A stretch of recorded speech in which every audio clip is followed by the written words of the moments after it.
அந்த நாளில் பெரியவங்கெல்லாம் ஒரு வச்சனம் சொல்லுவாங்க, போகாத உறவும் கேட்காத கடனும் பார்க்காத பயிரும் கெட்டுது அப்படின்னு.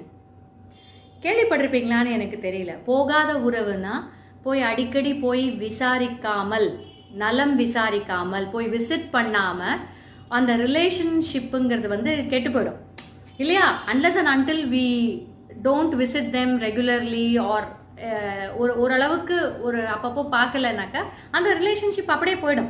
அஃப்கோர்ஸ் இப்போ ஃபோனில் பேசுகிறோம், வீடியோ காலில் பார்க்குறோம், அதெல்லாம் ஓகே. அந்த காலத்தில் இல்லைல்ல. ஸோ அது ஒன்று. அதாவது டச்சிலேயே இல்லாமல் இருந்தால் you will lose your relatives. அதே மாதிரி பார்க்காத பயிர், பார்க்கறதுனாக்கா அதை சரியான முறையில் பாதுகாக்காத பயிர் கெட்டு போயிடும், அந்த அக்ரிகல்ச்சரல் லேண்ட் அது.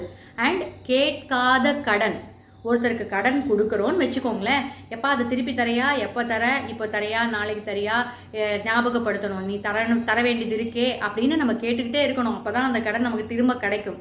ஸோ ஒருவேளை அதுவும் பண்ணலை, ஒரு ஐயோ ஃப்ரெண்ட் ஆச்சே, இல்லை ரிலேட்டிவ் ஆச்சே, இல்லை எப்படிடா கேட்கறதுன்னு நினச்சிருந்தோன்னா புஸ். ஸோ இந்த 3 விஷயம் நம்ம ஞாபகத்துக்கு வச்சுக்கணும். சரி.